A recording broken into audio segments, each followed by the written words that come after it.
Hello, and welcome to another episode of PodcastDX, the show that brings you interviews with people just like you whose lives were forever changed by a medical diagnosis. I'm Lita, I am Ron. and Jean Marie will not be with us today. Today, we're talking about epilepsy, a condition that affects millions of people in different ways, but it is still widely misunderstood. And joining us this morning is Allany Muniz. I hope I got that right. Yes, you did. Yes, you did. Awesome. And she is the founder of Diary of an Epileptic. And her work focuses on raising awareness, sharing her own lived experience, and also helping others feel less alone. Welcome, Alani. All right. Thank you. I thank everyone for having me. Epilepsy is deeply personal to me, but I realize it's also something that not many people know or understand. Yeah, you're right. I think that epilepsy and diabetes, both. Oh yeah, no. If it doesn't affect you, you just don't even pay attention. And that's kind of odd. Well, let's So, start with your story. What led you to create Diary of an Epileptic? It was so after my diagnosis back in 2011, I realized like how much lack of like not only information but emotional support as well. And then like not just for myself but for my mother who's a caregiver. And then I wanted to create mhm. something that's honest, relatable, and then also educational that it's people with epilepsy see someone else out there like someone they can relate to. Good, good. I like that. That's very powerful. And a lot of people hear epilepsy and they only think about seizures. But your platform shows that there is so much more to it. Exactly. Epilepsy affects your memory, confidence, mental health, identity, daily routines, relationships, and then just how you navigate through life. Like the assumption is seizures are the entire story, but they're only part of the story.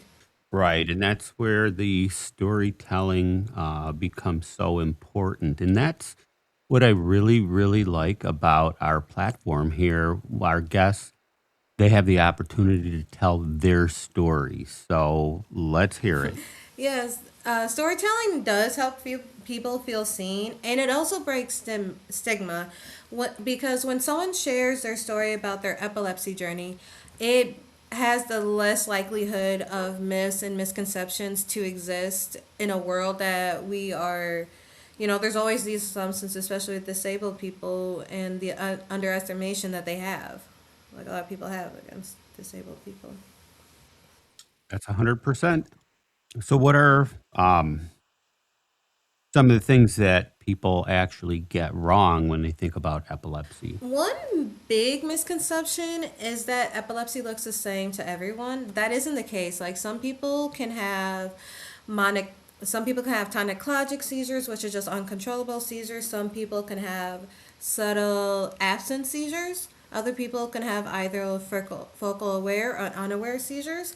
And then there's unfortunately some people who no matter what, like their seizures are bad enough where they can't like medication doesn't work for them.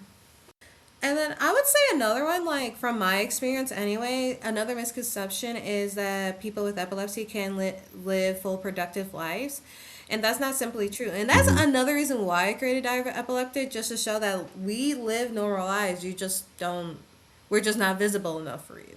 That's the problem. It's an invisible illness most of the time. You're living with it, you're living with the risk of it, but you can't see it until it happens. And even then, depending on the type, you might not see it. Yeah, absolutely. It's just, that's why like awareness is essential. Yeah. Sure, sure. So, you said you were diagnosed back in, was it 2011, did you say? Yes. So, obviously, before that, you had, you didn't know, but once you got the diagnosis, what was the hardest part about knowing that you had epilepsy? I would say the emotional side because it's not enough just to learn the diagnosis. It's this like uncertainty you have to live with. And what people don't understand with that uncertainty is that it increases like the fear, frustration, and you go through a little grief of a life what could have been, and then a lot of times you feel isolated when, especially if you're the only epileptic around you, and people around, and like unfortunately not a Mhm. lot of people have that support system to go to or like talk to someone. And then because they feel like their lives change overnight, so it's just a lot to comprehend, and they're just trying to navigate that, especially if people are putting pressure on them too. Right. Right, right. So The diagnosis is basically medical, but the impact is deeply personal.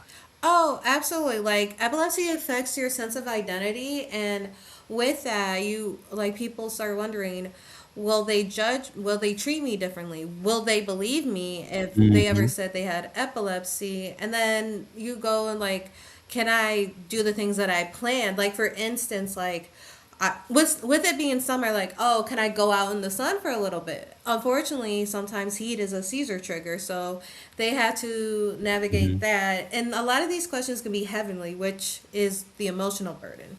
So this isn't really on our script, but I do have a question because it is more of an invisible disability. When people find out that you have epilepsy, do you feel like they treat you differently? And the reason I say that is from many, many personal experiences through my work and personal life. Um, I work with a lot of people with physical disabilities that use wheelchairs or some type of assistive device. And there is definitely a stigma towards people with, and I'm going to say physical disabilities because they can actually see that, they're utilizing some device for mobility or something like that. So, with epilepsy being more of a invisible illness, when people find out, do you feel like you are still treated the same, or do you feel like people are treating you differently because of that? In my experience, has been a bit of both. Like like when I tell some people, they're like, "Oh, you have it," or "I didn't know." I never, and then other people just like say okay, and then they like don't believe you. That's been my experience. Unfortunately, there's been experiences where no one ever believes them, like not even their own family members, and that's and that's one. So it's like it depends on the person, truthfully, and the support system and Okay. who's around them too. Okay. And how did you begin turning your experience into advocacy? I honestly just started sharing online, like especially after I fractured my ankle, I had nothing else to do, so I took that time to express the frustrations and like what epilepsy really felt like. And then as the years, like I took a 2 year hiatus with like my ankle and work. And then when I started my Hmm. platform again, I realized like I wanted it more to be about awareness, education, and community. And I believe that's how the reasons why Diary of Epileptic has grown the way she's grown. So it actually started out more as a personal type project, I guess, or an outlet, and then it became your public mission. Yes, exactly. Over like during this time, I realized like the same people, like people want that same honesty and connection. Mhm. Okay, all right. So for people who are newly diagnosed, what do they need most in the first few months? I would say a lot of reassurance, like patience and practical support. Because that first year can be overwhelming and people feel like they're so alone. But in reality, they're not alone in this. Like, from like, it's okay to be scared of seizures. I'm still scared. Like, it's just one of those things that you learn to, like, put in the back burner. And then just, like, manage, Mhm. like, understanding how to. And over time, you'll learn, like, how to manage your seizures. Like, for instance, like, keeping up with your triggers, like as well as like see like how many seizures you had, like the symptoms that like cause a seizure. Like for instance, if it was like an aurora, or if you had like it started as aurora, or like you have like let's say caffeine, or you were out in the heat and you had a seizure.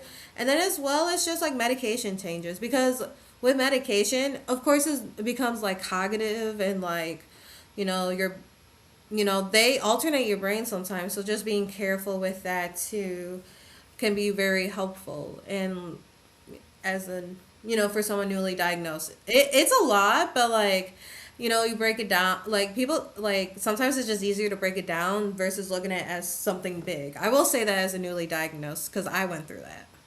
Okay. Well, tracking, I guess, is very important. Like you were saying, keeping track of your symptoms, medication, and triggers, all would be important, right? It is because with a seizure diary, whether you write it in a journal, have apps like Memory or Epsy, or just put it in like some note on your phone, like it can help you notice patterns, have you speak more clearly and advocate for yourself at the doctors, and feel more sense of control of what's going on. What and like you're more advocating. And while it's not the solution for everything, it is information, and knowledge is power. Right, right. Yeah, that's some great information. Allany, are there other tools that you use or people can use to manage epilepsy on a day-to-day basis? I would say consistency matters. It's easier said than done, for absolutely. But like the best, it's just taking your medication as prescribed. Even days you're like, or weeks you're like, oh, I've been cool. No, take the medication as prescribed. Make sure you get enough sleep, and try to reduce those triggers if you can. And then, as well as just going to your Okay. medical appointments. Like, I understand doctors are very expensive, but the best you can, just try to keep up with those doctor's appointments. And then what people and then what's also essential, I've spoke, was like the emotional support, the emotional, like it does Hmm. take the emotional burden, that does take a lot. So like support groups, trusted friend and family members, like therapy can be an option, and then like advocacy communities can also help as well. And then I also say self-care days. Take those times too. Okay, all right. Um, I guess the regularity is what you're talking about. So, in other words, if it was any other problem, like let's say high blood pressure, you would have to take the medicine.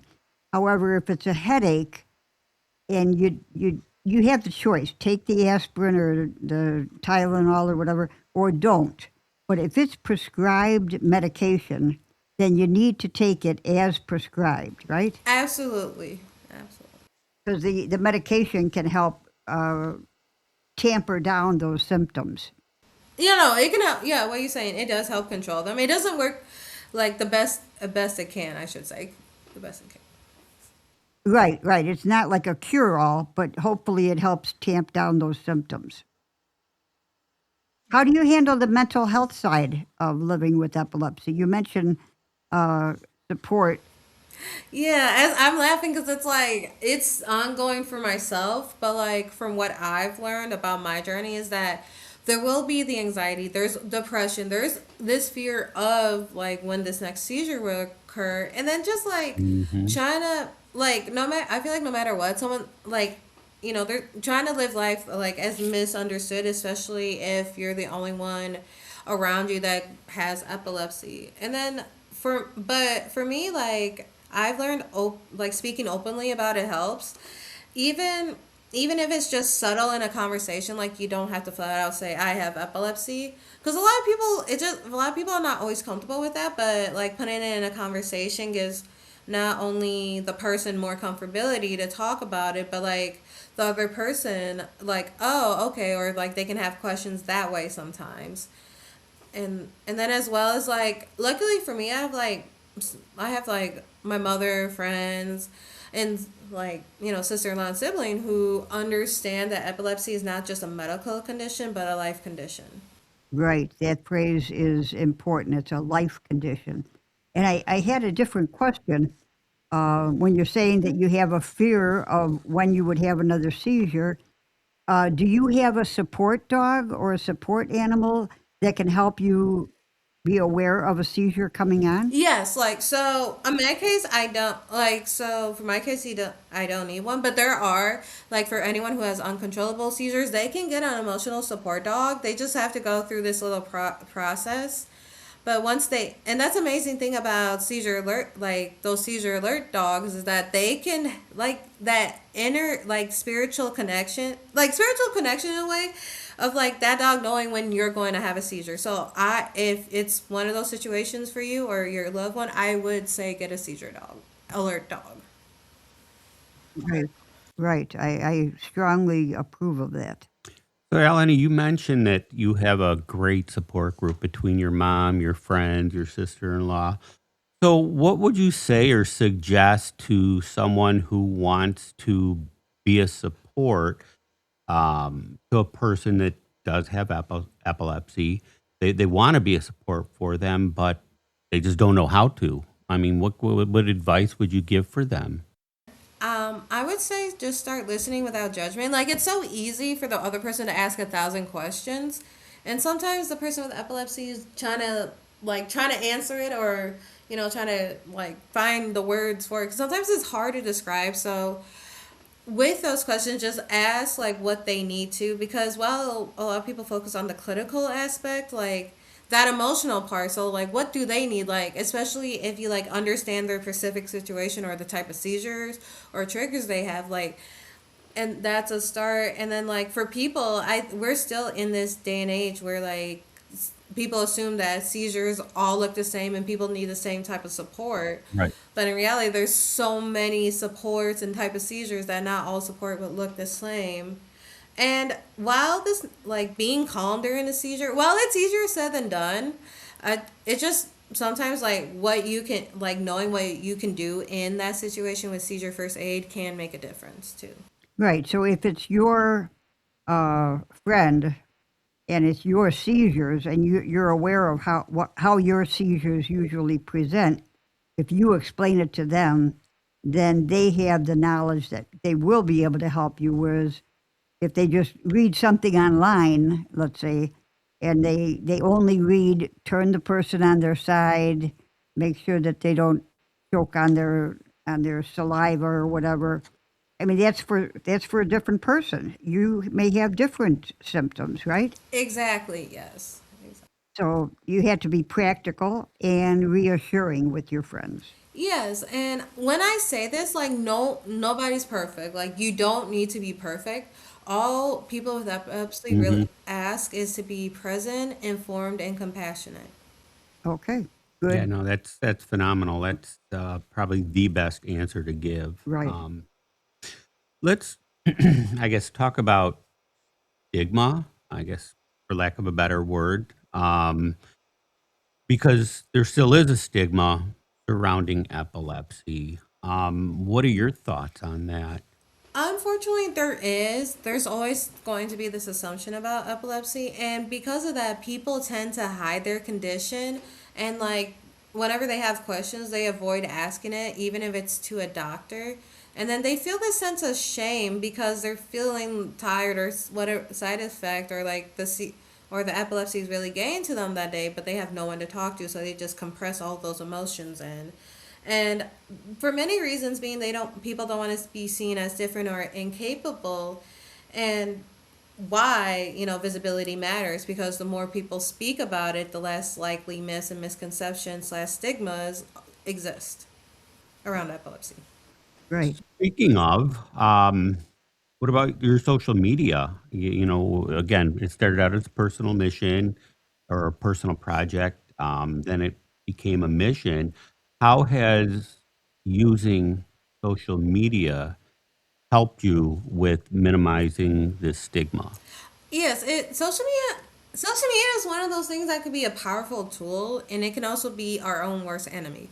Social media has for within like epilepsy awareness in my journey, it has been like it's been a powerful tool for not only that connection within the community but education, and allowing people to tell their experiences and like others asking questions, and then finding that community within, like whether it's like a Facebook support group or finding something local. And the night and what is our worst enemy is spread misinformation. So that's why social media has to be used Mhm. carefully and responsibly, especially when it comes to like especially when you're trying to tell stories or like personal stories from like a perspective of someone with this disabled person. Right. And what do you wish that more healthcare providers understood about the individual that's actually living with the epilepsy. I wish one thing I wish is that like the understanding that as much as they focus on the clinical experiences, the personal experiences matter too, because we've learned it's not just like just enough to know the diagnosis and what to do with it. Like we feel so like we feel the emotional burn and how much it impacts us daily, and with that like what we wish for providers is that each journey is different. Like listening goes a long way, and whether that would be changing their medication or Hmm. like taking them to like an epilepsy center if their city or state has one. I agree 100% with you, Allany. I will say this though, from the medical standpoint, they're used to the medical model. But Yeah, the whole listening, person, like a functional medicine doctor might have a different viewpoint exactly. that we would need. And I think that's the key is people listening to your experiences, listening to what it means to you. It's a and again, it's not just epilepsy, but if people listened and had more compassion, I think they would be able to understand a little bit more. Yeah, like if our world was at, we need a kinder world. Like this is why visibility matters. Like we don't know what someone's going through. Like that's why we all need to like not be so Hmm. judgmental. We don't know people's stories. Yeah, 100%. yeah, and you get to a doctor and you're given 5 minutes and out the door. Literally in the So 1800 dollar. yeah, right. Yeah. Let's not get on healthcare costs. That's a whole different topic. Do you think, in the last 15 years or so, do you think these conversations, whether with doctors or overall, with people, do you think these conversations about epilepsy are improving, or do you think they're still kind of Stuck in the stuck? yeah. Yeah. It slowly have improved. Like there's more visibility more like than ever from like not only a patient's perspective but like some doctors. And people are more willing to speak up about it, but there's still a long way to go, and that's why like we have to continue. Like the three things would be education, representation, advocacy all still matter, so like 20, 30 years from now we can get a better understanding of epilepsy, and not just like the clinical aspect and like research, but like the patient's perspective too. Okay. And what role do families play in long-term coping and resilience? They play a huge role. Like they provide comfort, structure, and encouragement. And then it is sometimes like they're thrown into this too, like especially caregivers. So education is essential. And then sometimes like we only focus on like as an epileptic we focus on art, but we also have to have an understanding that a lot of these caregivers are scared too, and then like sometimes like they suppress that, and that fear ends up becoming like what people consider overprotection or being misunderstood or a little bit controlling. And that's why with this, Yeah, the that's a more they delicate learn, the better balance. they can support with that, or like What would be your advice or suggestion to somebody who's just been newly diagnosed with having epilepsy? I would I would say while I understand it feels like your life is over, it's not over.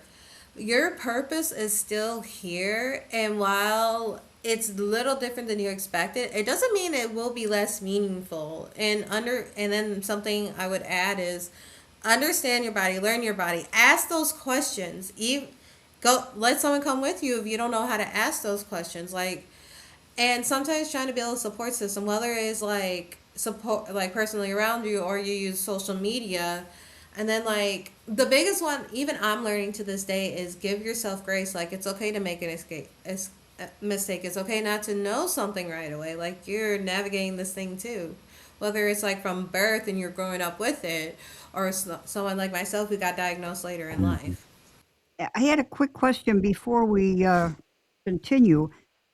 Do epileptic symptoms change over time, or can they change over time, or once you have Oh, like are you like epilepsy, triggers? whatever you, yeah, yeah. Yeah, it varies by person. Like I would say in my experience, I used to have focal aware, so I would be unconscious during the seizures, and then like the past few years, I've become more focal aware, which means I'm conscious during the seizure. I just can't move.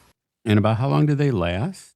Um, for me, they're like less than a minute average. Some people can have it up to like 5 minutes, and some people can have it like maybe like a blink of an eye in a conversation, and the other person wouldn't even know. Okay, And okay. then again, just follow up, I guess. Um, do you feel tired after that, or dizzy, or is it just kind of back to what your day was, or is it different each time? It depends on the circumstances. Like, I'm usually sleepy after a seizure, but let's say I'm like somewhere or if like I'm at work, I still have to go to, I still have to be at work. And like a lot of people with epilepsy are in that same predicament because you want to go home, but then like you still need money. So I get like for me, I get sleepy. I don't get dizzy. I get more sleepy, and then like I hate to say this, but taking a nap after a seizure is very liberating. Like you get some of the best sleep ever. I don't recommend a seizure always occurring, but the sleep matches out. The sleep is good sometimes. All right. Well, before we wrap it up, what's next for Diary of an Epileptic? Just continuing to speak up about epilepsy, sharing, educating, and connecting with like with the community and building my platform to continue letting people feel seen, family members or caregivers getting feeling more informed, and then like just more conversations about epilepsy being more transparent and open. Okay, all right. Hmm. Well, Allany, thank you so much for telling your story, your honesty, and obviously for the work that you're doing. We really appreciate you coming on here and telling us and our listeners all about it. I thank you guys so much for giving me the space to share it and to share this experience. Well, it's been a very important conversation for us, and for I think the last time we spoke with someone about epilepsy was in 2018. So it certainly was time to revisit it. Yeah, no. So I really appreciate you coming in. Oh, absolutely, of course. And also for all of our listeners out there, if you or someone you love does live with epilepsy, know that support and understanding truly, truly matters. Yes. This podcast is not intended to be a substitute for professional medical advice, diagnosis, or treatment. Always seek the advice of your physician or other qualified healthcare provider with any questions you may have regarding a medical condition or treatment and before undertaking a new healthcare regimen. Never disregard professional medical advice or delay in seeking it because of something you've heard on this podcast. Till next week.